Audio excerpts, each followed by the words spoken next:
Bonjour, bienvenue dans cette nouvelle émission Quoi de neuf. Aujourd'hui, un an et quelques mois après, je reçois le président du conseil exécutif de la Martinique en la personne du président Serge Letchimy. Bonjour Monsieur le Président. Bonjour, merci de me recevoir et bonjour à toute la Martinique. C'est avec grand plaisir. Nous allons faire un point sur beaucoup de choses qui intéressent les Martiniquaises et les Martiniquais. Déjà, on parlera de la rentrée, Monsieur le Président. Comment ça s'est passé ce nouveau lycée Schellcher? Vous avez été sur les lieux, vous avez arpenté ce lycée avec votre casque. D'abord, globalement, oui. Bon, Aimé Césaire disait toujours, il y a la rentrée des pluies, il y a la rentrée des classes. Oui. On est toujours très prudent. Il a vraiment tellement raison. On a eu une rentrée des pluies là, un peu dure, et on a eu la rentrée des classes. On s'est préparé. Bon, comme c'est la première année, on s'est préparé avec les proviseurs, les directeurs, et je pense que l'année prochaine, c'est encore mieux, parce qu'il y a toujours beaucoup de problématiques. On a environ 80 lycées, collèges collés, quoi. Mm-hmm. C'est beaucoup d'enfants, beaucoup de bâtiments à gérer, beaucoup de problématiques. Et il faut être au combat. Donc il faut se préparer pratiquement un an. On va commencer à préparer la rentrée de 2023 maintenant. Dès maintenant, on commence à travailler pour qu'on ait un rendez-vous avec les directeurs et les proviseurs vers décembre, un nouveau rendez-vous vers mars, pour préparer, parce qu'on ne peut pas tout faire, mais il faut faire l'essentiel pour que les enfants soient en sécurité, ainsi que les enseignants. Ça s'est bien passé. Et au lycée Schellcher, c'était un défi. Le lycée Schellcher devait ouvrir depuis 2 ans. Bon, l'année dernière, on n'a pas pu ouvrir parce que les travaux étaient loin d'être terminés, mais c'est un chantier emblématique qui a été commencé par moi-même et poursuivi par le président précédent, c'est M. Marie-Jeanne, et je l'ai terminé. C'est une œuvre colossale, environ 90 à 100 millions d'euros d'investissement, et très compliqué, très difficile, parce qu'il fallait à la fois moderniser le lycée, mais tout en gardant la trame historique, ce qu'on a réussi, parce que ça a fait débat, bon, et maintenir les bâtiments en façade traditionnelle, là où s'installera le conservatoire de musique de la Martinique. Oui. Et à l'arrière, vous avez la trame. Quand je dis la trame, c'est les séquences urbaines et architecturales des bâtiments qu'on a maintenues dans l'ensemble. Donc, quand vous regardez le lycée d'avant et vous regardez le lycée d'avant, vous voyez les mêmes dispositions de bâtiments qu'on a connues quand on était jeune. C'est très bien passé. Et bon, tout le monde semble satisfait, mais il y a quand même des choses à faire. Je connais les responsables du lycée, ils sont très vigilants sur les petits détails, les toilettes qui ne sont pas encore totalement livrées, les pigeons qui nous posent des problèmes parce qu'il y a des pigeons qui viennent salir. Bon. Monsieur le Président, vous avez répondu en parlant d'Aimé Césaire en premier lieu. Est-ce à dire que ce lycée Schellcher pourrait être bientôt le lycée Aimé Césaire? Ou est-ce que c'était involontaire de votre part, ou bien c'est une piste que vous nous donnez là? Non, pour moi non. Et pour quelle raison? Pour une raison très simple. Je respecte vraiment la volonté d'Aimé Césaire. Il y a eu une demande qui a été formulée, il était vivant, il était plus maire, pour que ce lycée porte son nom, pour changer le nom, enlever le nom de Schellcher. Il a fait un courrier qui était cinglant au président de l'époque, mais vraiment cinglant. Bon. En refusant de participer à une dénomination qui exclurait le nom actuel. Donc je respecte sa décision, je ne ferai pas ça du tout. Maintenant, le lycée s'appelle le lycée Schellcher. Il faut absolument qu'on puisse dénommer des rues à l'intérieur, des rues intérieures, des bâtiments, de la manière qu'on puisse aussi donner la dynamique même de notre histoire vécue par nous et interprétée par nous. Ça, je suis favorable à ça, mais bon, le lycée s'appelle lycée Schellcher, ça restera lycée Schellcher. Alors, vous avez parlé aussi dans le bâtiment d'à côté, la musique. Vous avez parlé de musique, conservatoire de musique. Oui. Est-ce que c'est un conservatoire de musique où on sera, en finalité, on aura un diplôme, en fait? Comment ça se passe en France? Je sais qu'il y a eu des questionnements et des préoccupations à ce sujet. Je ne souhaite pas un conservatoire national. D'accord. Je souhaite un conservatoire, et je ne dirais pas régional, mais PIA, quoi. Bon, en gros, c'est ça. Donc, il faut l'adapter, et c'est possible. Dans certaines régions en France, il y a des conservatoires. Bien sûr, il ne faut pas écarter le diplôme national, mais il faut qu'il y ait un cursus propre à nous, à nos traditions, à nos musiques, à notre patrimoine. intégrant aussi des formateurs qui sont du pays. C'est pas parce qu'on intègre des formateurs à part des validations d'expérience ou des formateurs diplômés, parce qu'il y en a ici, qui sont parfaitement diplômés, qu'il faut exclure l'universalité de l'art et de la musique. Donc à ce titre-là, il faut rester extrêmement ouvert. La deuxième chose, c'est que ce conservatoire qu'on va ouvrir dans les 400 mètres carrés des 3 bâtiments qui sont en façade du lycée Schœlcher, ce ne sera pas le lieu unique. Premièrement, il faut travailler avec les lieux de formation qui existent déjà. Il y en a à Schœlcher, il y en a à Trinité, il y en a partout, où c'est l'art, c'est la musique en apprentissage, en formation. Ça, il faut travailler avec. Donc on va avoir des relations avec ces centres-là qui vont dispenser au nom du conservatoire aussi une part de leur formation. Et il nous faut aussi décentraliser dans toute la Martinique. C'est-à-dire, on pourrait imaginer que le tambour belay, c'est du côté de Sainte-Marie, si je peux me permettre de dire ça. Le François, c'est autre chose. Et Saint-Pierre, c'est la haute taille. Ouais, mais on ne parle pas que de musique, on parle d'art, on parle aussi de théâtre, on parle d'expression, etc. Donc, notre volonté, c'est d'avoir le cœur du conservatoire, bien sûr, à Fort-de-France, mais diffusé de manière globale, y compris tenir compte de l'existence déjà d'un CERMAC, qui est un monument. Le CERMAC, on ne peut pas se permettre de balayer et de dire que le CERMAC n'existe plus. Et puis, vous avez aussi, j'y tiens beaucoup, Mona n'a pas fait le conservatoire, mais Mona a plus fort que tout le monde qui fait le conservatoire, si je peux me permettre de dire ça. Donc nous avons aussi une tradition de la formation et il faut qu'on trouve des solutions pour intégrer tous ceux qui ont des capacités, qui sont d'excellents musiciens ou d'excellents artistes, pour qu'on les connecte par rapport aux politiques de formation et d'éducation. C'est pour ça qu'on demande, au titre de l'appel de Fort-de-France et du Congrès, qu'une part de la compétence pédagogique dans l'éducation, primaire, secondaire et lycée, collège, et qu'on puisse aussi introduire la connaissance et la pratique de nos patrimoines à travers ces personnes-là. Donc, vous voyez le lien qu'on fait, c'est très important pour nous de dynamiser ça, sans pour cela enfermer le conservatoire dans une logique totalement européenne, totalement française. C'est ce qu'on appelle l'adaptation locale. Bien. Merci beaucoup pour ça. Monsieur le Président, l'eau, problème d'eau à la Martinique. Alors, l'affaire Séguinou, lorsque vous êtes arrivé au pouvoir là, il y avait ce problème-là qui était pendant, il fallait tout de suite réagir. Vous allez nous dire deux mots là-dessous, mais je voudrais vous parler de ce quartier du Loin, Mont-Capot, où il y a quelques riverains là qui prennent du fer. Je sais que vous êtes penché sur ça déjà. Je sais qu'il y a beaucoup de tensions. Je veux qu'à la fois le président de Cap-Nord, et je lui ai dit, ainsi que la population, sache que nous sommes vraiment à leur disposition et pour aider financièrement. Je sais que Bruno Nestor Azero est sur l'opération. J'ai ouï dire que les travaux pourraient commencer assez rapidement. D'ailleurs, je dois l'appeler pour qu'on discute de ça. Mais s'ils ont besoin de moyens, je suis vraiment à leur disposition parce qu'il faut arrêter que cette partie de la Martinique subisse un manque d'eau de cette nature.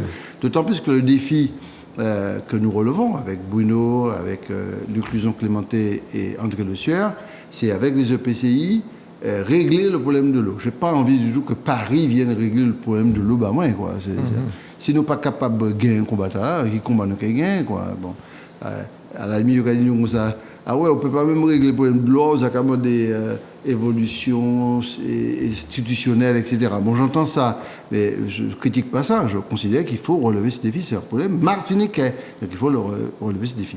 Donc on a réglé le problème de Séguinou, mais ce n'est qu'un chantier, Séguinou. Ce n'est pas tout le problème. On l'a lancé, ça a permis à près de 100 000 personnes d'avoir une amélioration de leur débit, mais nous pas réglé le problème là. On a lancé le chantier de Sainte-Marie, c'est très important pour nous, à Saint-Jacques, parce qu'il y avait une casse incroyable et on a mis des petits tuyaux calibrés, donc on a changé tout ça pour améliorer le débit. On s'attaque à Galion avec Bruno, Nestor Azero, parce que c'est un chantier EPCI, donc on va financer Galion parce qu'il y a une casse là, on va remplacer par 2-3 petits tuyaux de bricolage avec moi. Enfin, il va peut-être faire autrement peut-être, on va pas aller critiquer personne, et on va régler ça, et puis nous avons déjà sous l'autorité de M. Odona, qui est le patron du BTP des travaux bâtiments publics chez nous, on est en train de préparer avec les EPCI tous les chantiers qui nous permettent d'améliorer encore le débit pour aller vers l'autorité unique de l'eau. C'est un véritable plan Marshall pour la Martinique, cette histoire d'eau. Là, on a déjà dépensé près de 3, 4, 5 millions d'euros, globalement, engagés ou dépensés. Nous avons identifié, Fernand, les présidents de PCI, les techniciens, les cadres de chaque EPCI et de chaque concessionnaire, on a environ, pour l'instant, sur une tranche de 100 à 130 millions d'euros de travaux. Là. Uniquement à la charge de la CTM ou l'État prendra sa part? Non, l'État a un plan haut d'hommes que nous allons puiser. Il y a le contrat de convergence, on va prendre de l'argent aussi. Et le FEDER, les fonds européens, on prend de l'argent. Et puis nous apportons l'argent et ce qu'on peut. Les EPCI apportent aussi, mais il faut réunir 130 millions d'euros. Si on réunit ces 130 millions d'euros-là, on lance un chantier sur, mettons, 3 à 4 ans. Il faut tenir compte des chantiers déjà entamés par les EPCI. On pourrait, à N+3, un peu comme j'avais fait le TCSP, à une année plus 3 années, à mon avis, être à un niveau d'évolution digne de la Martinique. Mais ce que je veux aussi, c'est qu'on sorte de la triptyque chaque zone ni EPCI et ni autorité de l'eau. C'est pas bon ça. Donc tous les 3 présidents, nous sommes tous d'accord qu'il faut aller vers une seule autorité. Et je prends le temps de le faire, mais c'est pas fait en autorité pour en autorité. Et puis problème de loi, tuyau qu'a fui, réservoir pas fait, ni Castel côté, l'usine de Vivet qui pourrait produire 2 fois plus d'eau ne produit pas 2 fois plus d'eau parce qu'il y a des travaux à faire à l'intérieur qu'on n'a jamais programmé correctement. Et donc c'est ça mon combat, l'autorité unique de l'eau, chantier en même temps et aller vers un prix unique de l'eau. Parce qu'on y a un prix par secteur. C'est ça. Bon, et aller vers un prix social de l'eau. C'est mon qui pas de nahan, qui ont des revenus très faibles, ils ont un prix social de l'eau. Parce que vous imaginez pas, je reçois des familles tout le temps qui arrivent avec la facture d'eau, mais on ne peut pas payer. 100 €, 80 €, c'est à ce stade-là.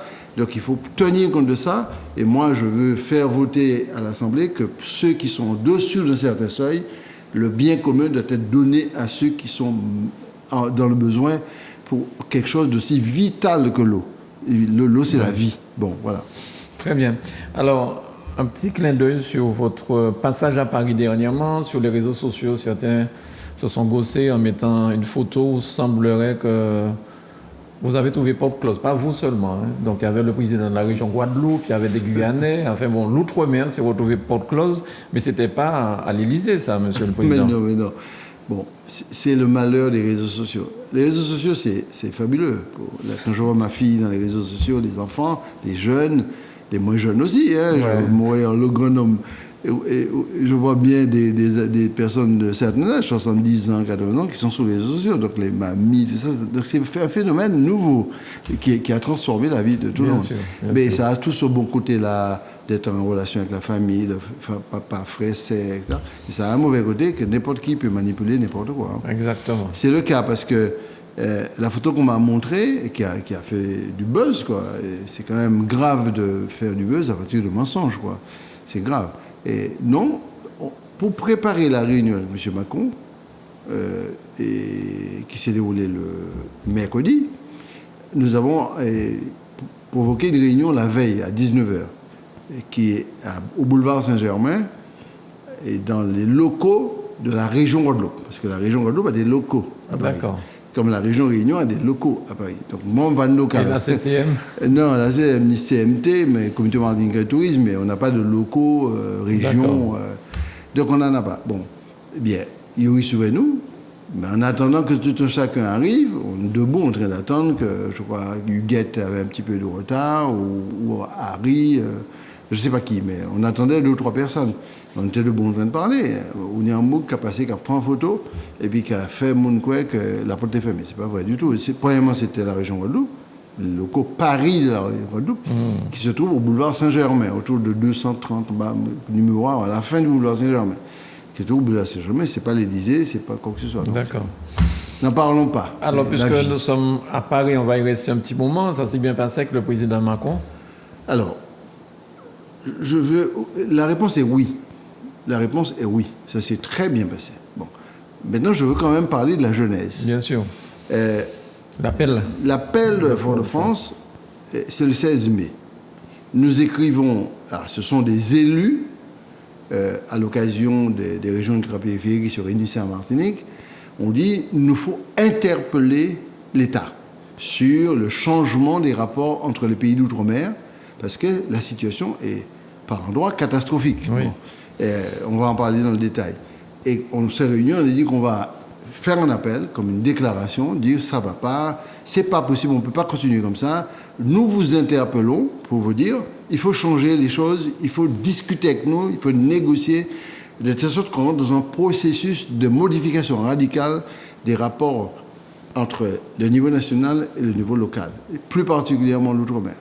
Parce que c'est très important d'expliquer qu'on n'est que des exécutants de politique nationale mal calibrée. Normalement, il est mal calibré, puisque le Languedoc-Roussillon, c'est pas comme la Martinique. Marseille, c'est pas comme Pointe-à-Pitre. Enfin, les changements, les différences sont tellement importantes culturellement, socialement, économiquement, et que les politiques de l'État sont pas du tout adaptées à notre réalité, ce qui fait qu'on crée des dysfonctionnements, des inégalités et un mal développement chronique dont on se plaint tous les jours. C'est ça. Si on se plaint tous les jours de ça, il faut revendiquer autre chose. Donc on a fait un acte politique de revendication. Bon, ça c'est très important. C'est un acte majeur. C'est un acte majeur. Ah oui. Et attention, c'est pas signé par une personne, c'est signé par la présidente de la Réunion, 800 000 à 900 000 habitants, Mayotte, qui fait peu de 250 à 300, 400 000 habitants, suivant les statistiques, la Guyane, qui se fera bientôt dans 10-20 ans 1 million d'habitants, ils sont à 400 000 habitants, la Guadeloupe, Saint-Martin, la Martinique, ils ne m'ont pas oublié. Saint-Pierre-et-Miquelon peut-être? Non, non, pas du tout. C'est 7 présidents signés. Attention, je précise que les 7 présidents n'ont pas les mêmes ambitions en termes d'évolution, de cette décentralisation. La Guyane n'a pas besoin de la même chose que nous. Ah non, au contraire, la Guyane dit « moi les plus ». Ouais. Je veux aller le plus loin possible vers un statut sui generis pour le pays, avec des réformes économiques très importantes qu'on puisse relancer l'économie. La Réunion dit quelque chose, et je peux me permettre de le répéter, nous ne voulons pas changer de statut, nous voulons simplement modifier la Constitution sur l'amendement Virapoulet. C'est quoi l'amendement Virapoulet? L'amendement, c'est l'alinéa 5 de l'article 73 de la Constitution, qui a été voté en 2003 de mémoire, qui interdit à la Réunion d'avoir des habilitations pour adapter la loi et le règlement. D'accord. Et qu'a dit Réunionnais, tu ne fais pas des lois et des règlements localement, tu ne peux pas les adapter. Bon, c'est l'affaire des Réunionnais. Mayotte, pour prendre un autre exemple, veut renforcer la départementalisation et adapter la Constitution réellement à son cadre. Martinique, Guadeloupe, Martinique, je ne parle pas de la Guadeloupe, c'est qu'ils a fait dit même. La Martinique dit, nous voulons plus de responsabilités, il faut domicilier localement un pouvoir d'adaptation des lois et des règlements, il nous faut absolument installer l'initiative locale, il nous faut protéger notre personnalité collective, notre culture, notre identité, et nous voulons aller vers plus d'autonomie alimentaire, plus de responsabilité en matière de politique énergétique, de coopération.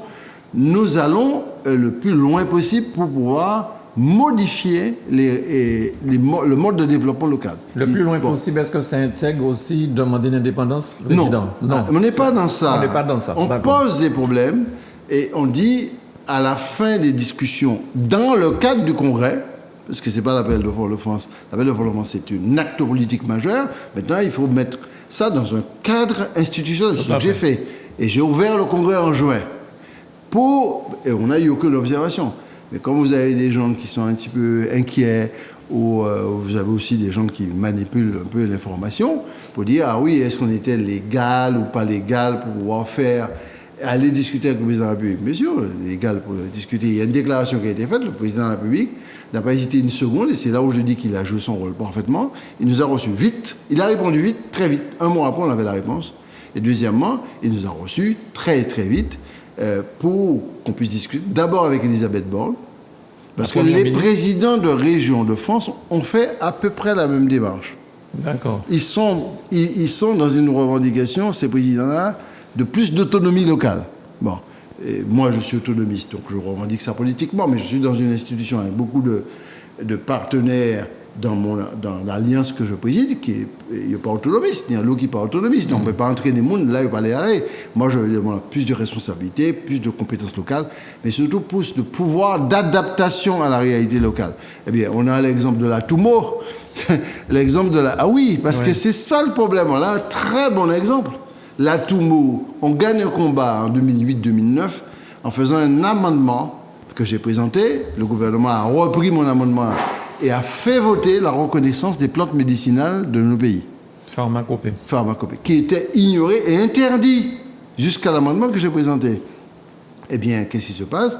eh bien, l'État, par une ordonnance, décide que le classement de ces plantes, de certaines plantes, donc la tomo, ne permet pas de la voir comme complément alimentaire. Moi, je peux répondre, il faut qu'il y ait comme complément alimentaire. Et deuxièmement, s'il y a des évolutions à produire des médicaments de la pharmacopée locale, il faut qu'il y ait aussi. Voilà. Maintenant, on me ramène dans un processus AMM, c'est-à-dire autorisation de mise sur le marché, dans le monopole pharmaceutique.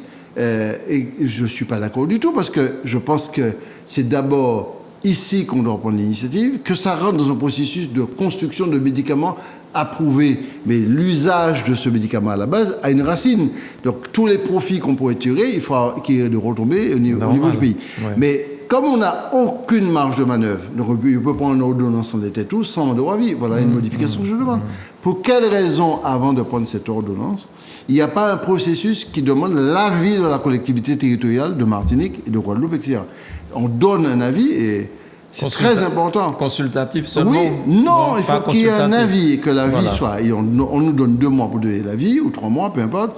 On donne un avis, et à ce moment, le gouvernement peut décider de ne pas tenir compte ou tenir compte de notre avis. À ce moment, c'est nous qui peut mettre au tribunal avec ça. Mais aujourd'hui, on prend des décisions sous ta tête, sans pour cela demander pas un avis. Voilà une modification qu'on peut demander. La deuxième chose, dans ce genre de problème où c'est la culture et le patrimoine local, on pourrait parfaitement, nous, proposer une adaptation du texte de l'ordonnance pour permettre d'éviter que nos produits qui sont des liqueurs, qui sont des traitements, qui sont des traitements de la pharmacopée, soient possibles et commercialisés correctement, sans pour cela mettre en difficulté la procédure AMM de mise sur le marché des médicaments. On a le même problème sur les transporteurs.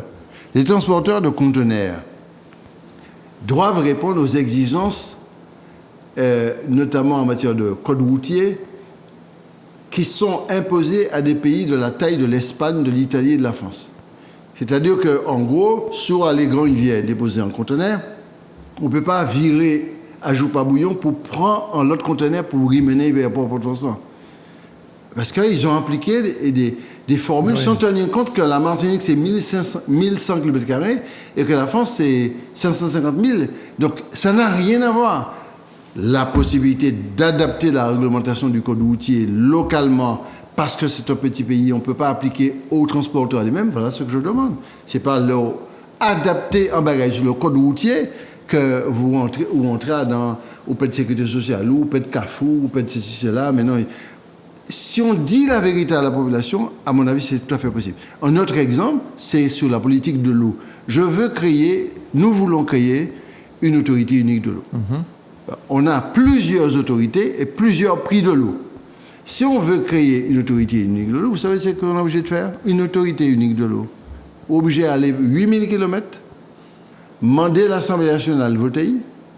S'il est, il a présenté sous forme d'amendement cocotier, quoi. Il y a dans le texte, il y aura un petit place pour faire.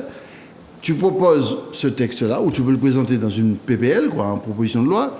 Et à ce moment, l'Assemblée vote et puis t'autorise ici, à 8000 km, de faire une autorité unique de l'eau. C'est qui ça va être là? Je ne peux pas avoir une habilitation. Là, pour avoir l'habilitation, c'est 3 ans pour avoir l'habilitation pour mettre une autorité unique de l'eau, ou infiniment d'art, ou pour mettre une autorité sur pied. Et donc, je dis autoriser, dans le cadre de la réforme constitutionnelle qu'on souhaite, Macron n'a pas fermé la porte sur ça, il est d'accord, s'il y a des choses à faire en modification constitutionnelle, il faut le faire. Pour quelle raison je ne pourrais pas voter à la collectivité de Cluny l'autorité unique de l'eau? C'est ce que j'ai fait, malheureusement par habilitation, pour le Martinique Transport. C'est ce que j'ai fait pour interdire des fermes photovoltaïques sur les terres agricoles. C'est ce qu'il faudrait faire pour interdire des éoliennes sur les terres agricoles. Oui. Tu comprends ce que je veux dire? Bien sûr. Parce que si nous pas arrêter dans toute Martinique, on a une poteau qui... C'est clair. Ah oui, donc il faut aller vers ça pour l'instant. On ne peut pas le faire puisqu'on n'a pas l'habilitation et l'État ne nous donne pas la possibilité d'adapter les lois en matière de politique énergétique. Ça me rappelle le docteur Aliker qui disait que les meilleurs spécialistes des affaires martiniquaises restent quand même les Martiniquais qui vivent sur le pays et qui savent comment adapter les choses. Quand Pierre Aliker a dit ça, j'étais présent quand il a dit, c'était lors des funérailles d'Aimé Césaire. Et il le dit avec vraiment une grande puissance en disant, attention, la mondialisation nous oblige à être experts nous-mêmes de nos propres problèmes. Il s'adresse à la France, mais il s'adresse aussi à nous. Il dit, prenez confiance en vous, soyez des spécialistes de votre destin, soyez des spécialistes de votre avenir. Donc, pas paix quoi. En gros, assumez. Parce que l'appel de la France, c'est d'abord un appel aux Martiniquais. C'est pas seulement un appel à Paris, à Macron. C'est un appel aux Martiniquais disant, n'ayez pas peur. Vous pouvez assumer une responsabilité et construire une prospérité qui ne soit pas dans le canevas aujourd'hui de l'économie d'habitation que nous avons dans ce pays-là. Qui peut me contester ça? Qui peut me dire que j'ai tort de dire ça? Qui peut me dire que 80% de ce que nous importons et que nous consommons, c'est importé depuis... Ceux qui ont été battus aux élections, qui malheureusement ne tiennent pas compte véritablement des vraies choses pour le peuple martiniquais. Non. Parce que l'appel de Fort-de-France, qu'est-ce qui fait que certaines personnes sont opposées à ça, monsieur le président? Non, mais je pense que ce que je vais dire un petit peu dur, mais je ne peux pas ne pas le dire, je pense que ce qu'on appelle les obscurantistes, ils vivent de statu quo. Plus il y a du statu quo, mieux ils sont pour critiquer. Donc dès que vous voyez une petite lumière s'allumer, on essaie de faire quelque chose pour avancer le pays, ils vont vous freiner. Second, on va match football, vous pas des deux, vous traîner à terre pour rester là, parce que c'est avec cet état d'esprit de blocage de tout qu'il fonctionne. Donc c'est pas que je les écoute pas, je réponds pas, je respecte tout le monde, mais je considère que là, ça va très très loin, y compris la question de la légitimité. Mais bien sûr. Alors l'appel de Fort-de-France, je vois qu'on a voulu faire un parallèle avec l'appel de Basse-Terre. Comment expliquer ça aux Martiniquais? En fait, ça a été une de mes réponses plutôt, parce que, en gros, est-ce que l'appel de Fort-de-France est légitime? Bon, j'ai entendu ça, en gros, je ne vais pas citer des gens, j'étais très choqué et très surpris, parce que vous faites une déclaration politique. Déclaration politique, ça reste là. À partir du moment que ça prend une dimension qui engage la collectivité, il faut effectivement entrer dans le canal de la collectivité. C'est ce qu'on a fait par le Congrès. Je rappelle que l'appel de Fort-de-France, c'est le 16 mai, et le Congrès, je l'ai ouvert fin juin, de mémoire au début juillet, fin juin à peu près. Donc on a vraiment canalisé. Non, je pense que ce qui s'est passé pour la déclaration de Basse-Terre, ça a été pratiquement une déclaration éminemment politique. Je n'étais pas pour cette déclaration, mais je ne l'ai jamais critiquée au sens de sa légitimité, y compris l'initiative de la loi 74, où le président de l'époque a demandé directement au président Sarkozy de rentrer dans un processus pour consulter la population 74. Mais avant de faire ça, il a consulté personne, et surtout même pas ses propres camarades peut-être, j'en sais rien, je suis avec lui, mais ça me semblait légitime qu'il le fasse. Il est à la tête d'une institution, il fait une déclaration, et après, s'il met en œuvre, il interroge la collectivité. Voilà, la procédure est totalement légale. Puisque vous parlez de la population martiniquaise, justement, il me semble que vous avez pris la décision de donner la parole au peuple martiniquais. Vous avez prévu un certain nombre de choses. J'ai vu que ça s'appelle « Baille la voix ».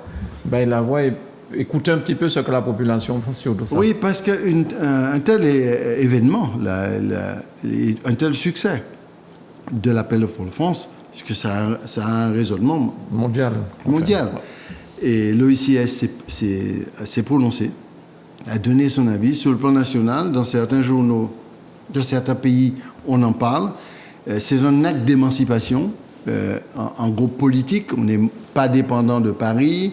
On se met en liberté de réflexion et de pensée, et on dit que, et nous prenons le risque de dire, nous voulons plus cette relation de paternaliste, condescendante, un petit peu néocoloniale, et d'infériorisation des institutions locales et du peuple lui-même. Ça suffit.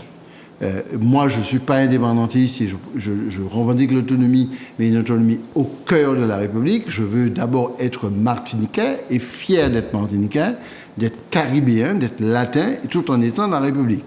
Les Martiniquais ont fait le choix d'être dans la République. Je n'ai pas question pour moi de toucher à ça. Bon. Mais maintenant, quelle est la dynamique qu'on peut créer sans la population? comment voulez-vous, à un moment donné, parce qu'à un moment donné, la population, s'il y a une évolution institutionnelle, sera consultée. C'est une obligation de la loi. Alors, j'ai entendu certains dire, ouais, des deux peuples là. Mais non, pas des deux peuples là. Pas du tout, au contraire. C'est consulter la population. Donc, on commence à consulter la population moi-même, avant que l'État consulte s'il y a une évolution institutionnelle. Donc, on a pris un bureau d'études spécialisé dans les discussions. On aura d'autres experts autour de nous. Et nous organisons des débats. Eh bien, prochainement, c'est Mont-Rouge. Et après ça, ce sera Lamentin, Fort-de-France, face à face avec les populations.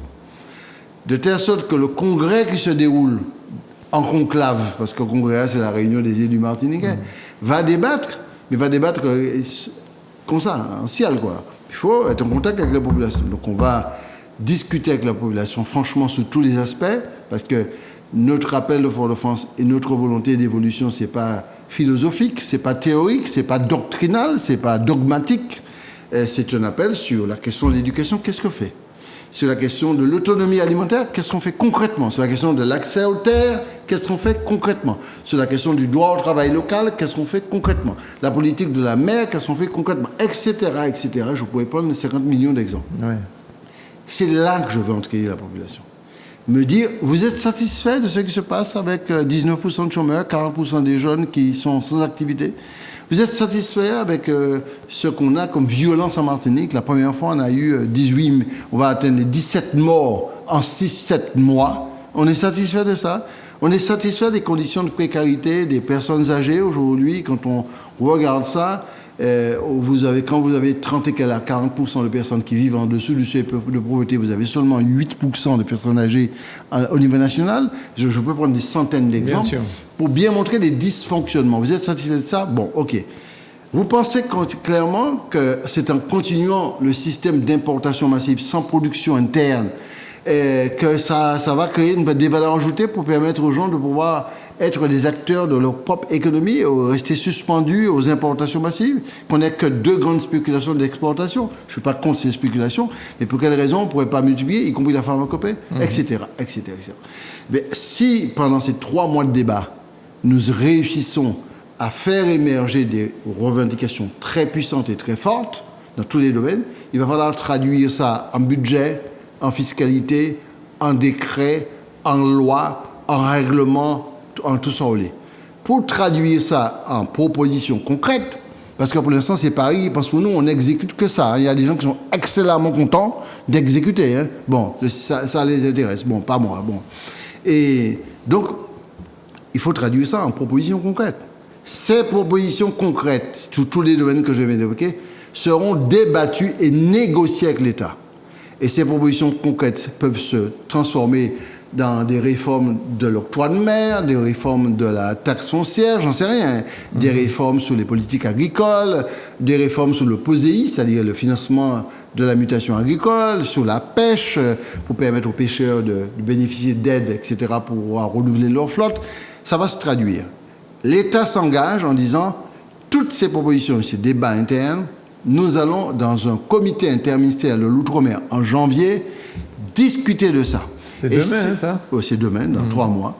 Et si jamais ces éléments conduisent à des réformes de décentralisation plus importantes pour domicilier plus de compétences sur le plan local, je parlais d'éducation, j'ai pris cet exemple, j'ai pris l'exemple de l'eau, nous allons, comme il y a une réforme de la Constitution prévue en 2023 par rapport à la situation de la Nouvelle-Calédonie, quels que soient les résultats des votes, il y aura une réforme de la Constitution. Je donne la possibilité, telle que vous le demandez, à ce qu'il y ait un paquet législatif de réforme constitutionnelle à l'outre-mer. Parce que la réforme institutionnelle, c'est quand même quelque chose qui est long à mettre en place. Et là, vous essayez en fait de préparer tout ça pour entrer dans le même paquet avec la Nouvelle-Calédonie, une fois pour toutes. Oui, parce que je n'ai pas envie d'être à la traîne. Deuxièmement, d'être en train de flatter l'État, demain un petit truc, milieu carbone, tissu, code. Je souhaite qu'il y ait une réforme de fond.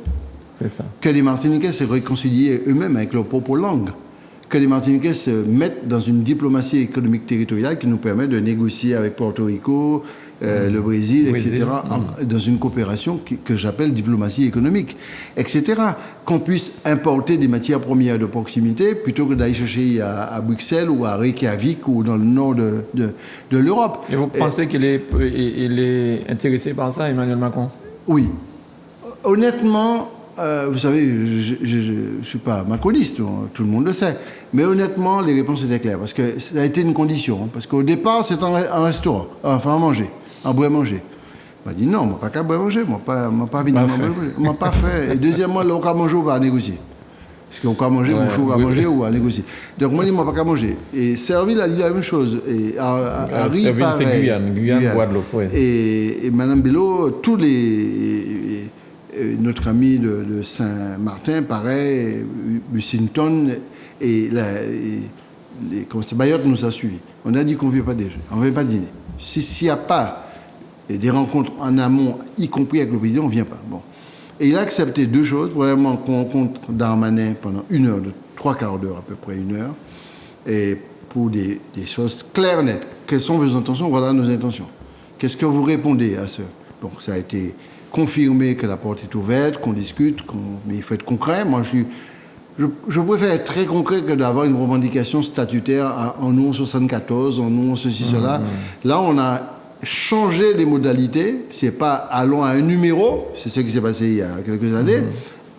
Allons à un projet. J'invite les Martiniquais à tendre vers la responsabilité de leur propre destin dans un projet concret. Je préfère ça. Je pense que ça va accrocher mieux pour nous permettre d'aller plus loin. Darmanin nous a reçus. Ensuite, nous sommes partis de Beauvau, qui n'est pas loin de l'Élysée, et nous sommes allés à l'Élysée. On a rencontré Emmanuel Macron pendant pratiquement 40 minutes, seul à seul. Les 7 présidents et Macron en face, debout. Parce qu'on voulait qu'il y ait un affrontement d'homme à homme. Et il a accepté la discussion, il a joué le jeu, et il a été extrêmement clair en disant, nous avons bien reçu l'appel de France, c'est une revendication qui est claire, qui est propre, qui est nette. Nous ouvrons la porte à la négociation. Il était accompagné par la Première ministre, Mme Borne, et le ministre de l'Outre-mer, et Darmanin, et le ministre délégué de l'Outre-mer, M. Carinco. Et ces 4 personnes ont répondu aux questions de Serville, de Gabriel Serville, de Mme et des autres élus, des présidents. Monsieur le Président, voilà ce que nous voulons. Est-ce que vous êtes prêt à discuter, négocier, ouvrir la porte pour à la fois nous entendre et réformer, et deuxièmement nous entendre et réformer, y compris la réforme constitutionnelle, qu'on soit... Il a répondu clairement oui. Maintenant, c'est à nous de faire le travail. Je n'ai pas besoin que Paris fasse le boulot pour nous. Et après cette rencontre face à face, ça nous a rassurés. On a dit qu'on va dîner. Parce que s'il n'y avait pas de réponse claire avec ce face à face, on ne serait pas à dîner. On a décidé d'aller dîner. Et pendant 2h30, il y a eu plusieurs débats. Il y a des parlementaires qui étaient présents. Et pratiquement tous les députés de la Martinique étaient présents. Sénateurs et sénatrices. Il y avait environ une 50aine de personnes. Il y a une table qui était présidée par Emmanuel Macron, là où j'étais avec les autres présidents. Il y a une table qui était présidée par Mme Borne, une table présidée par M. Darmanin, une table présidée par M. Carinco.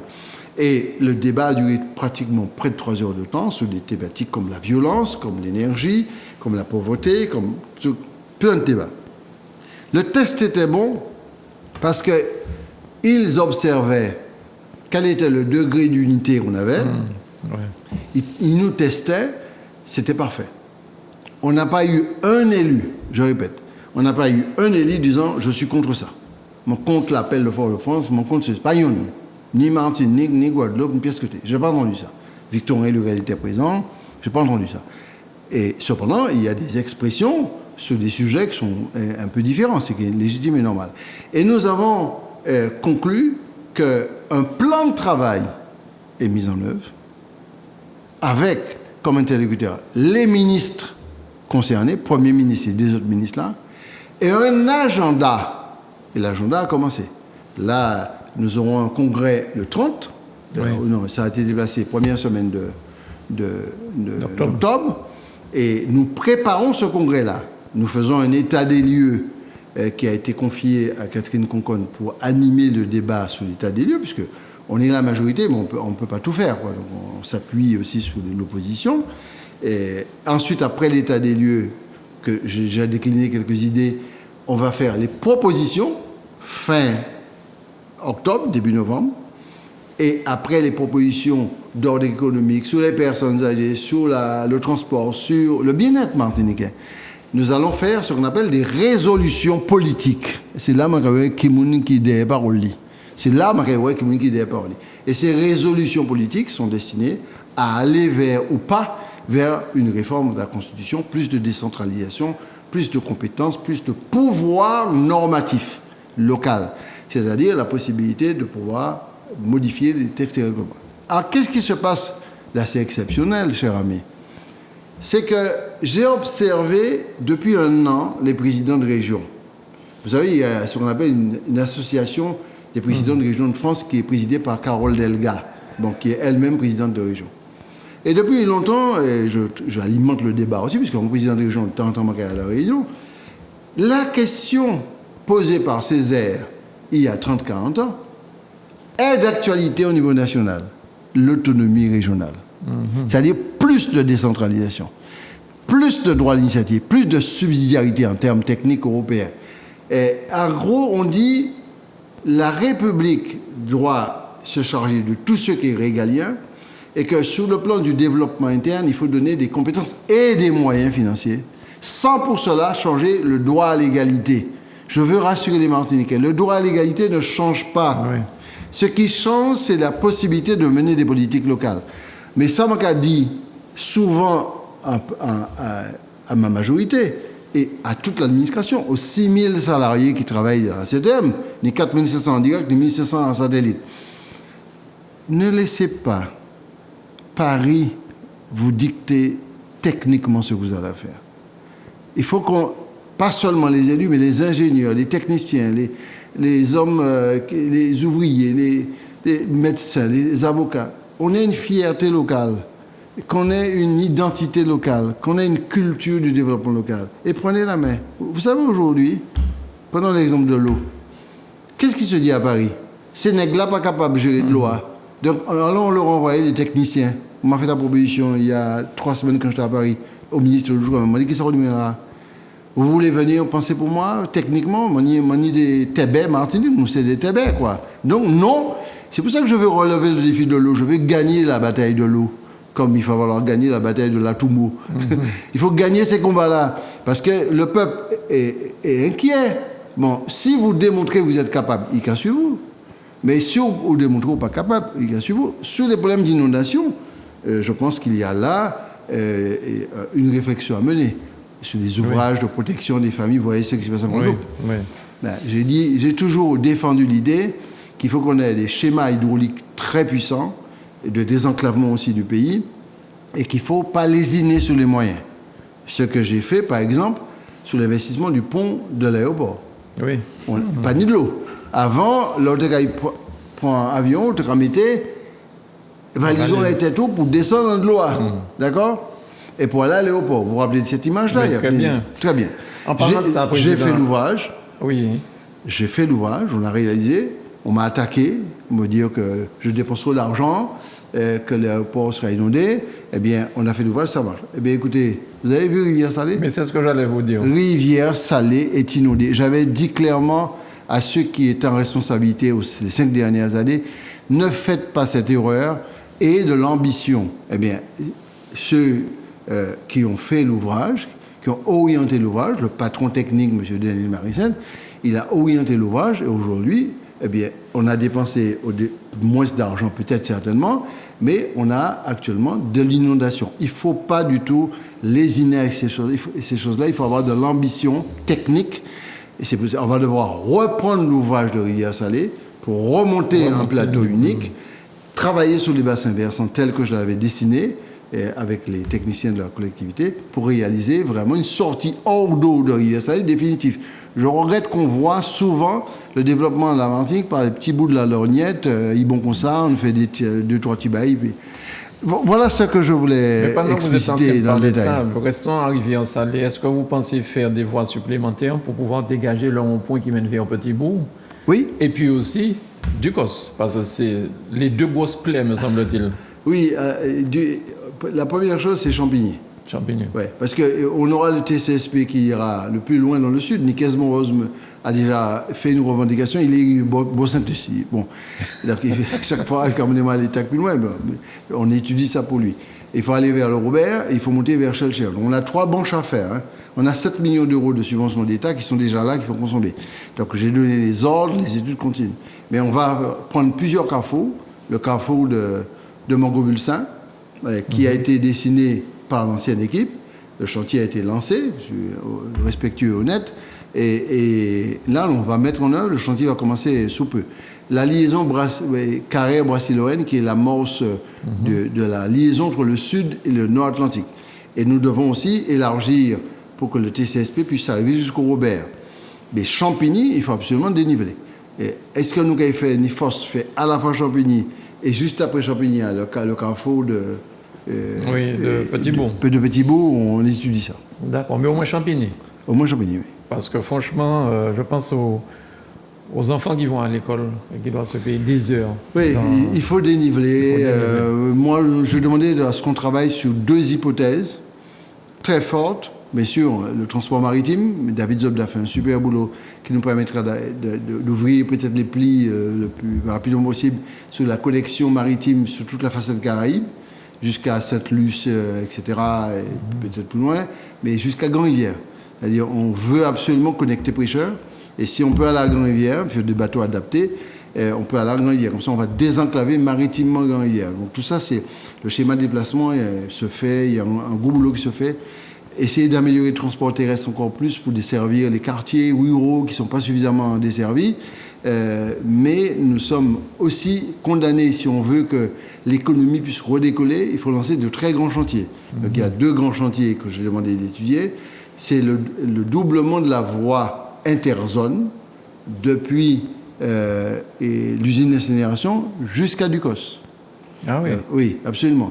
C'est-à-dire vous avez l'autoroute, un doublement de l'autoroute, en désenclavant la grande zone d'activité qui sort depuis la Jambette, qui arrive jusqu'à la Lézarde, dépassant l'aéroport, arrivant dans la zone d'activité de Champigny, puisque nous voulons créer une zone d'activité à Champigny sur 120 hectares. D'accord. Alors, il y a une partie inondable que nous avons tiré, mais c'est ça. Je vais présenter ça à Madame la maire de Ducos, qui est sur la même ligne que nous. Si on fait ça, il faut une voie de désenclavement très importante. Et je demandais à ce qu'on réouvre le dossier sur la Grande Rocade. Hein. Césaire et beaucoup d'élus de l'époque étaient d'accord de faire la rocade. Ils ont fait la rocade, nos aînés ont fait la rocade.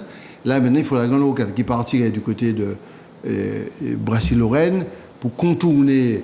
Et je ne veux pas de voie dorsale en tête Martinique. Hein. Je ne veux pas de ça, ça va détruire trop l'environnement. C'est de voir si c'est possible de rattraper des routes pour sortir du côté de Chelcher. Comme ça, on ne prendrait pas systématiquement l'autoroute, mais on aurait des possibilités de bouger. On ne pourra pas faire les 2 parce que ce sera un exploit incroyable. Mais si au moins on peut faire Yondi-Yodé, bien sûr, ça va nécessiter beaucoup de discussions avec les associations à Sopamar, etc., que nous respectons, mais il faut faire le débat. Il ne faut pas fuir le débat. Au contraire, il faut les associer dans la réflexion et qu'on puisse donner à la Martinique 2 ou 3 grands chantiers pour l'avenir, en plus des bâtiments qu'on veut réhabiliter, du logement qu'on veut relancer, des équipements qu'on veut faire, y compris le port du Robert. Et bien vieillir, ça aussi, c'est un sacré chantier pour vous, Monsieur le Président. Parce que la Martinique, c'est un des départements où il y aura le plus de personnes âgées. Moi, quand j'entends ça, je trouve ces déclarations-là d'une facilité incroyable. Et je ne sais même pas si, quand on dit ça, on est conscient de la gravité de la situation. En gros, il y a un démographe, sociologue, Marie, qui s'appelle comme ça, et Valentin Marie, qui expliquait la catastrophe. Bon, moi j'ai ma version, on partage à peu près les mêmes points de vue. Entre 1960 et 1970, 30 à 50 000 Martiniquais sont partis. Par incitation accélérée et décision de l'État. Bimidum. Là où tiré, à cette époque-là, on était à 300 000 habitants, 320, 330 000 habitants. Lorsque vous enlevez 50 000 personnes en âge de procréer, parce que ce n'est pas des gens qui partent à 80 ans, c'est des gens qui partent à 18 ans, 17 ans. Parce que Debré a décidé que c'est l'immigration qui allait régler le problème du sous-développement. Donc il a enlevé à la Martinique sa capacité de féconder et d'avoir ce que l'INSEE avait prévu, 520 000 habitants. C'est ça que l'INSEE prévoyait dans les années 70, j'étais étudiant à cette époque, et qui disait clairement qu'en l'an 2020-2030, on aura 600 000 hypothèses hautes, 520 000 hypothèses basses. De mémoire, mon cas, c'était précisément 617 000. Bon. Et aujourd'hui, on est à? Nous étions 400 397, nous passons à 356 000 habitants. On a perdu 3 500 personnes par an pendant 10 ans. Et la population actuelle, près de 35% ont plus de 60 ans. Et le nombre de 75 ans a été multiplié par 2,5. Le taux de fécondité a chuté terriblement. Avant, lorsqu'on faisait 10 000 enfants en Martinique, on ne fait plus que 5 000. La reproduction, le taux de fécondité a tellement chuté parce qu'à la fois, vous avez des personnes qui vieillissent et vous avez des jeunes qui partent. 2 jeunes sur 3 qui partent de l'extérieur ne reviennent pas. Mais ces jeunes-là, ce sont eux qui sont en état de procréer, qui ne reviennent pas. Donc la population est en train de décliner. La Martinique sera, qui était il y a 20 ans, en 68e position en termes démographiques, c'est-à-dire vieillissement de population, il passait premier. Dans quelques années, il va passer premier. Dans quelques années, département avec la Guadeloupe le plus vieux de France. Il ne faut pas être content quand on dit ça.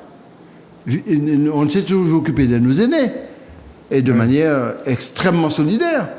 Mais il ne faut pas dire clairement, oui, on est tout en marché de l'immobilier pour prendre en charge des personnes âgées. EHPAD sur EHPAD, etc. OK. Mais ce n'est pas un marché spéculatif. Il faut absolument prendre conscience que nous allons à la catastrophe. On sera à 200 000 bientôt. Et on aura 60%, 50 à 60% de personnes de plus de 60 ans dans 20 ans. C'est-à-dire, la population ne se renouvelle plus naturellement. Et le solde migratoire est négatif. Parce qu'il y a plus de personnes qui partent qui rentrent. Donc on est vraiment dans une situation, un chiffre, en 2020, on a basculé sur l'incapacité du pays à faire du renouvellement naturel de sa population. Vous savez, ça veut dire quoi? En gros, Nipis Moun Kamo Kane. Est-ce que ça vous fait penser au grand emplacement dont certains parlent en France? Non, je ne veux pas parler de ça, parce que l'histoire de ceux qui parlent de ça en France, c'est des abominations de quelques racistes patentés ou irresponsables, xénophobes. Je ne veux pas reprendre ce discours-là du tout. Bien. Je pense qu'il y a une décision malheureuse que la France a prise à ce moment-là. On va me dire, oui, mais il y a au travail en France, etc. Bon. Malheureuse que la France a prise. Et cette décision-là, c'était une décision bien pensée, bien imaginée et mise en œuvre par Debré et ses équipes. Donc, il faut assumer. La conséquence, c'est ça. Donc, maintenant, il faut prendre une décision aussi importante, pas la même, bien sûr, mais aussi importante en termes de politique de la famille et de politique démographique. C'est-à-dire qu'il faut qu'on se mette face à face, parmi les sujets qu'on va discuter avec le Congrès, c'est ça, pour savoir ce qu'on fait pour au moins stabiliser la population à 360 000 habitants. Ouais. Et ça, si on réussit à faire ça, c'est déjà bien. Et ça, il faut gagner ce combat. C'est pour ça que je vais préempter ce sujet, parce qu'on ne fait des choses qu'on nous autorise à faire. Je répète, on ne fait de choses que ce qu'on nous autorise à faire. Petit bébé, quoi. Bon. Alors, s'il te plaît, est-ce que je peux faire une politique locale, démographique, etc. Non, il faut préempter. Et on va me dire, oui, mais qui moyen? Je vais dire, après. Parce que si je prends l'initiative de l'idée, du projet, je conçois mon projet, la France qu'elle suive. Parce que la France a l'obligation morale et politique de mettre en place une politique de la famille. Accompagner les jeunes couples. Inciter, on a 1,9 enfants c'est comme ça se dit, par femme aujourd'hui. 1,8, 1,9. La moyenne était de 2,3 il y a 10 ans à 2,4. Ça veut dire, légitimement, les gens font moins d'enfants parce que la précarité, les conditions de vie, il y a un gros problème sur le fait d'avoir des familles monoparentales, mais il faut s'attaquer à ces problèmes pour accompagner mieux les jeunes couples, hommes et femmes, et les maintenir dans un dispositif pour les accompagner à maintenir un niveau de fécondité et un niveau de naissance acceptable.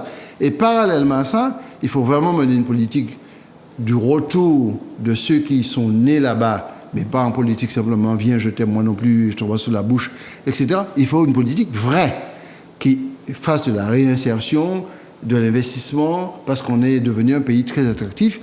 Et je le dis comme je le pense, il faut qu'on mène une politique d'attractivité très forte en Martinique pour intéresser le jeune Mexicain qui va venir dans l'école du numérique ici, le jeune Jamaïcain qui viendra pour le conservatoire de la musique, multiplier les initiatives pour qu'on puisse avoir une connexion.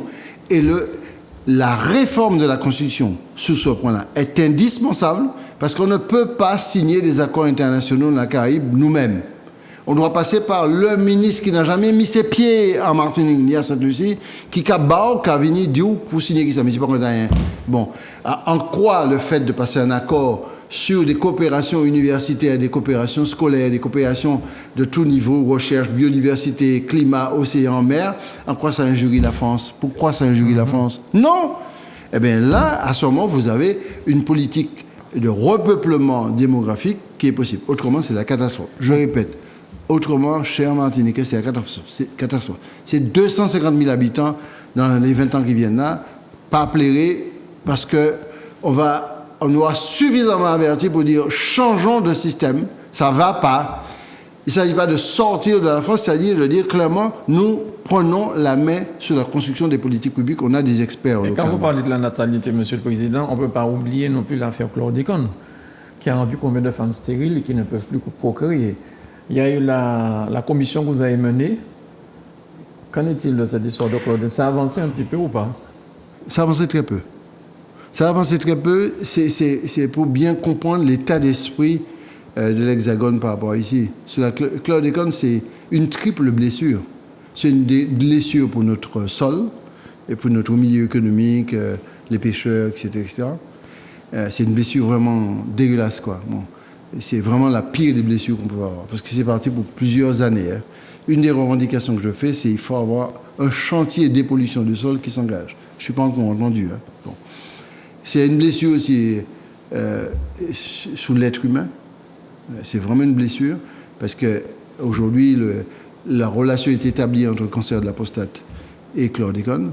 Je pense vraiment très fortement, avec beaucoup d'émotion, aux ouvriers agricoles. D'ailleurs, on va les aider. Je demanderai au président Salibert de présenter un dossier pour les aider à financer leurs avocats, parce que c'est pas normal qu'on les aide pas, il faut les aider, il prend en charge en grande partie des frais d'avocat pour les personnes qui permettent d'aller plus loin. Je parle des ouvriers agricoles, mais il y a d'autres qui arrivent.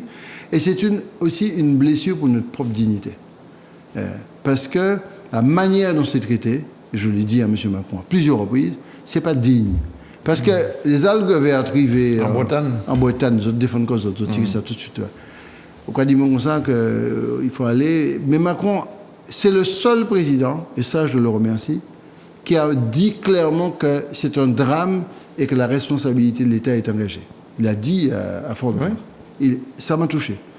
Mais derrière ça, il a mis des petites dosettes de plans chlordécone, une, des 3, 4. Elle a embobiné un lomonotoï qui a crié, mais qui devant préfère dire oui, tout le bagage c'est oui. Non, il faut changer de rythme, il faut changer de position. C'est de la réparation qu'il faut faire. C'est pas de la petite retouche, c'est de la réparation massive pour les pêcheurs, pour les agriculteurs, etc. Il faut entrer dans une position de réparation et de renouveau. C'est à partir de ça qu'on pourra développer des politiques agricoles hors sol. Enfin, vraiment, c'est un chantier nouveau, comme les Américains l'ont abordé. Ils n'ont pas abordé par le petit bout de la lorgnette. On ne reconnaît pas ça.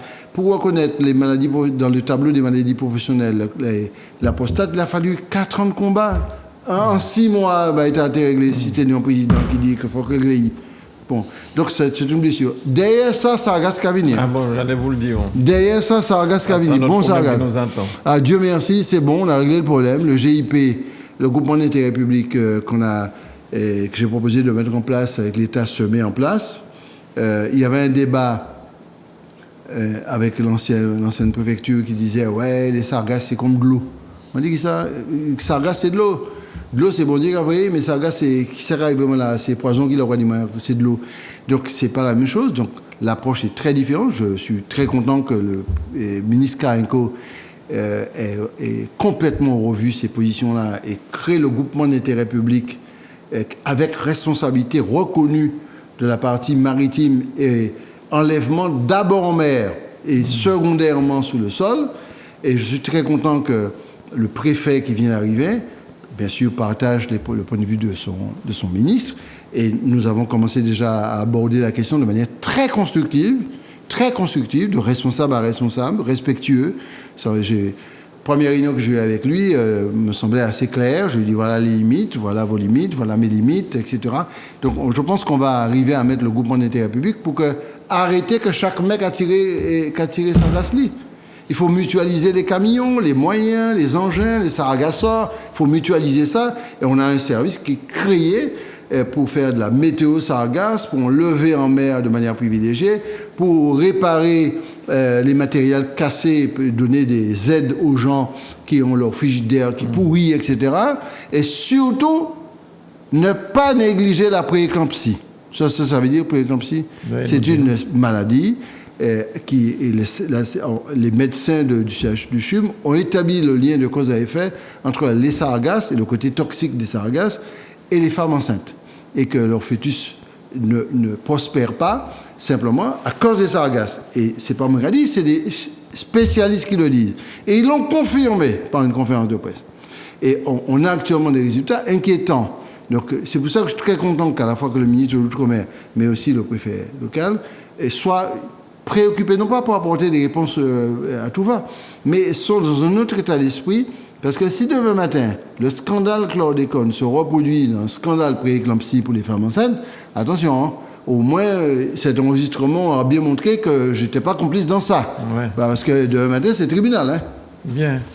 Alors, on a bientôt fini, Monsieur le Président, mais est-ce qu'on peut dire un petit mot sur l'aménagement à Sainte-Thérèse? Je vous ai vu, vous étiez en visite avec le maire de Fort-de-France.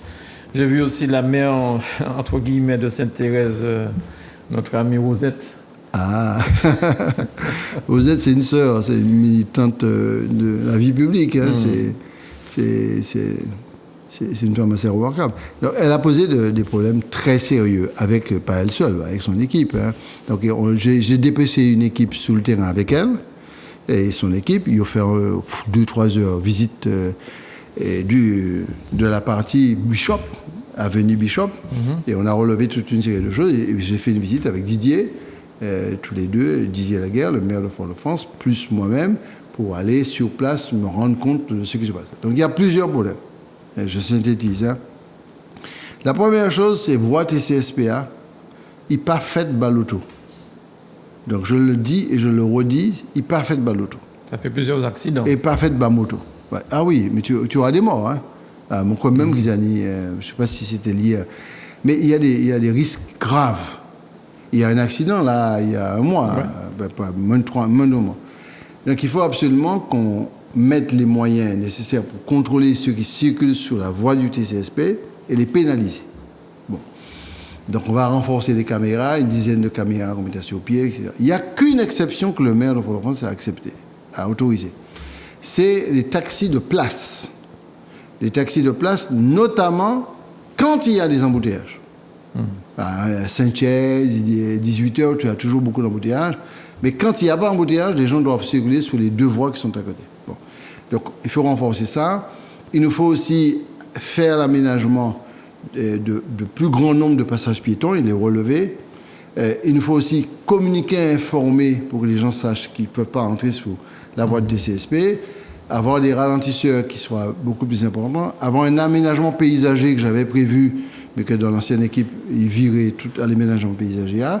Et je parle des palmiers, des bacs à fleurs, pour casser le sentiment qu'on a une autoroute.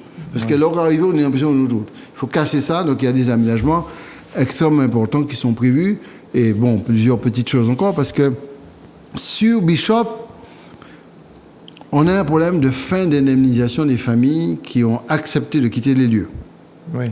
Dieu pour merci. Le TCSP. Oui, pour le TCSP. Dieu merci. Quand je suis arrivé, bon, L'ancienne équipe avait plutôt traité ça à sa manière. Donc les gens, depuis 5 ans, sont délogés ou ont cédé leur terrain et n'ont pas la totalité de leur financement, des fois rien du tout. Bon. Donc on a très vite, on s'est occupé de ça avec l'État. Le préfet de l'époque avait joué le jeu et on a mis une liquidatrice en place pour pouvoir travailler. Et ça a avancé un peu, mais pour des raisons personnelles, la liquidatrice a quitté sa fonction, a proposé de ne pas renouveler son contrat.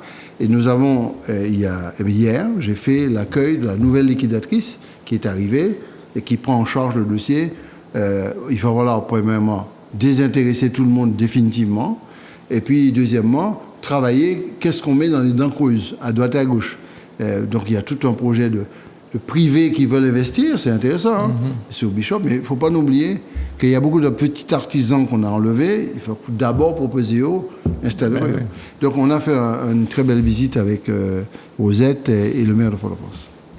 Est-ce que, Monsieur le Président, il y a quelque chose que vous souhaitez dire ou que je n'ai peut-être pas pensé vous demander? Non, moi je voudrais surtout dire que nous entrons dans une phase très importante pour la Martinique, la Guadeloupe, la Guyane, etc. J'ai beaucoup d'admiration et ça m'a beaucoup touché que l'appel de Fort-de-France, de manière très solidaire, volontaire et de manière en toute conscience, que 7 pays, je ne parle pas de dom-tom, cette expression-là, j'aime pas trop, 7 pays ont signé cet appel. Et ce qui est intéressant, c'est que les pays qui ont signé cet appel, je le répète, n'ont pas les mêmes engagements politiques. Donc nous sommes sur un constat, ça ne va pas, il faut réformer. Ni les mêmes ambitions pour leur territoire. C'est ça, ils ne sont pas sur les mêmes lignes politiques. C'est ça. Donc il faut respecter ça. Et donc chacun veut construire sa boîte à outils. Ça devient compliqué. C'est-à-dire, où tu as un seul logo d'homme, tout le monde rassemble, que vous réunissez avec Martinique, c'est même bité, même bagaille. Là, on travaille sur l'unicité de l'évolution sociale, culturelle, économique de chaque pays. Quand on voit la Guyane, 86 000 km² de mémoire, c'est l'équivalent du Portugal. Hein. Je rappelle que la Guyane fait 86 000 km², nous, c'est 1100. Je ne sais pas si on constate la différence. Donc, on a de quoi discuter avec la France, de dire, attention, ce que nous vous apportons ne vous autorise pas à nous traiter de manière irresponsable et de manière légère. La Guyane apporte à rien. La Guyane, c'est un puits de carbone par sa forêt. Nous représentons 97% des surfaces maritimes de la France. 12 millions, 11 millions, 600, c'est les pays d'outre-mer. Les océans constituent des puits de carbone, c'est-à-dire va capter le CO2. Et ça, le monde entier est déjà dans un marché carbone. Ouais.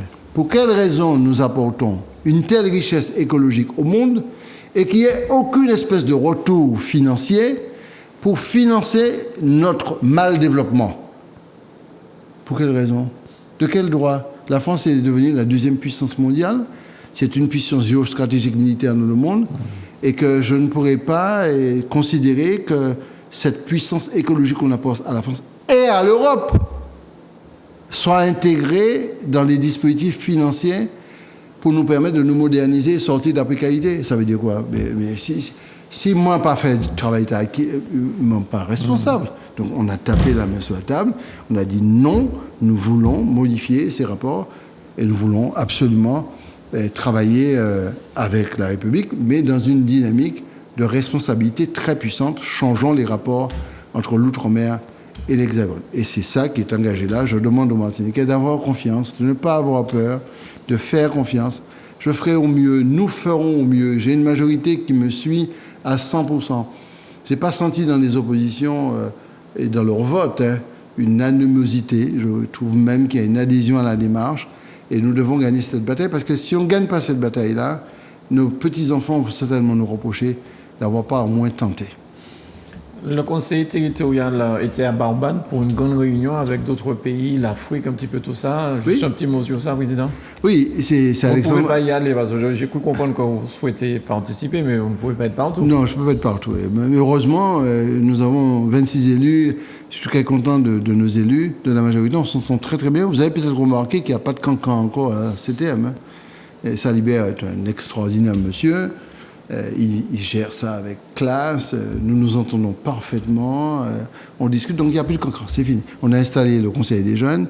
Et je veux absolument que les jeunes profitent de l'expérience des aînés. Donc ce que je fais, c'est qu'un gars comme Alexandre Dadou, mais il n'y a pas que lui, il y a d'autres. Il y a Di Geronimo, il y a Tali Bardol, excusez-moi, Termont, Étienne Notte. Je m'excuse de ne pas citer tout le monde, mais Van Dadou est un expert du numérique et il est très intéressé par la dynamique du développement économique. Il est président de la commission de développement économique.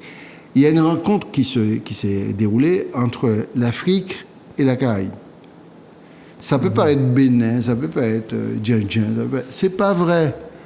Cette relation du cerveau avec l'Afrique, demain avec l'Amérique du Sud, c'est un regard qui n'est pas exclusivement tourné que vers l'Europe et la France.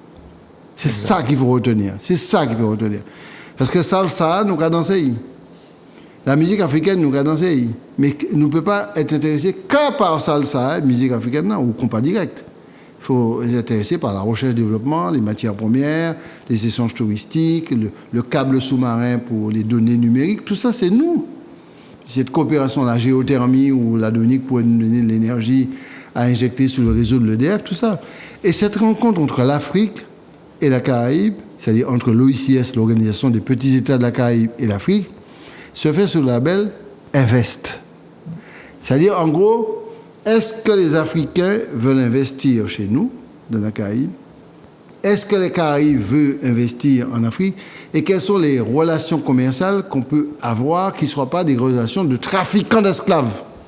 Parce qu'avant ça, c'était que ça. C'était trafiquant d'esclaves. Est-ce que nous payons d'autres relations? La question est posée. Pour quelles raisons des matières premières d'Afrique ne pourraient pas venir à Barbade? Pour quelles raisons les financements de Barbadiens ne pourraient pas aller là-bas? Pour quelles raisons la recherche, développement sous tel machin, etc., etc. C'était très important. Et Alexandre Dadou nous a représentés. Parce que derrière ça, il y a des logistiques à mettre sur pied. La relation maritime entre l'Afrique et nous, Sénégal et nous. Je rappelle qu'il y avait la liaison aérienne. On est en négociation pour Dakar, Fort-de-France, Barbade, etc. Liaison aérienne. Je pense même qu'il faut péter le plafond de verre. Vous savez comment je vais faire? Je demande à ce qu'on étudie la mise en place d'un bureau de la Martinique à Dakar. Bien. Ouvert en bureau Martinique à Dakar. Alors bien sûr, je vais trouver des gens qui vont me dire toute espèce de choses. C'est pas grave. On me donnera raison dans 50 ans. Mais c'est pas grave. C'est pas grave. La seule chose, si on ouvre un bureau de la Martinique à Dakar, bien sûr, on fera ça avec le ministère des Affaires étrangères, et c'est conçu pour ça. Est-ce que je peux réussir à le faire alors qu'on n'est pas on est dans une coopération qui est quand même très fermée. Les experts de la CTR m'ont dit oui, c'est possible. Mais si on fait ce geste-là, c'est un symbole fou. Donc je l'annonce. Je suis en train d'étudier la mise en place d'un bureau de la Martinique. On ne va pas dire caille, on va dire maison, on va dire palais, on va dire un bureau de la Martinique. Ouais. Pour discuter des affaires culturelles, pour discuter des affaires patrimoniales, discuter des problèmes de relations économiques, etc., etc. Ce sera quelque chose de magnifique. On aura balancé une perspective qui ferait que demain matin, on a des jeunes Africains qui viennent ici à l'université Antilles-Guyane, d'ici de faire 1 an, 2 ans. Voilà, comment on peut s'ouvrir au monde, ne pas se renfermer que sur Fort-de-France-Paris, Fort-de-France-Paris, Fort-de-France-Paris. Merci, Monsieur le Président. Merci d'avoir répondu à toutes ces questions. Beaucoup de boulot en une année. Merci. Travailler, on ne peut pas dire le contraire. Merci. Bisous TV, continuez à tenir bon. On est difficilement, mais nous continuons. Tenez bon, on arrive. Merci, Monsieur le Président. Merci à vous de nous avoir suivis. Merci à Manuela et à Marvin pour la réalisation. À bientôt.